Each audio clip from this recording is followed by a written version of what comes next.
مأموریت حمایت قاطع در افغانستان میگوید در هفته‌های آینده عملیات در ولایت نعمن آغاز می شود.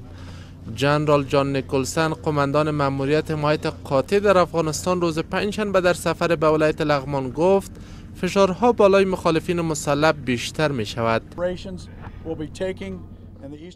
عملیات در هفته‌های آینده در ولایات شرقی آغاز می شود و ما فشار را بالای دشمن بیشتر می کنیم.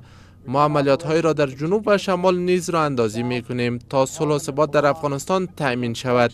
همچنان ما بالای امنیت کابل تمرکز داریم و شدیداً بالای آن کار می کنیم.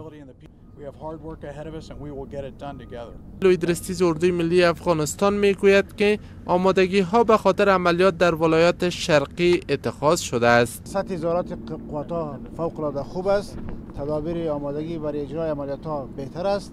ظرفیت سازی وجود دارد و امیدوار هستیم که در عملیات ها دستاوردهای بسیار خوب داشته باشیم و تلفات بسیار سنگین با حمایت هوایی قماندانی محترم آریس و دیگر قوات‌های اردوی ملی افغانستان عملیات موفقانه در اینجا داشته باشیم. این در حال است که قماندانی مرکزی نیروی آمریکا روز سه‌شنبه اعلان کرد که در شمال افغانستان حملات هوایی تازه را بالای طالبان انجام داده است.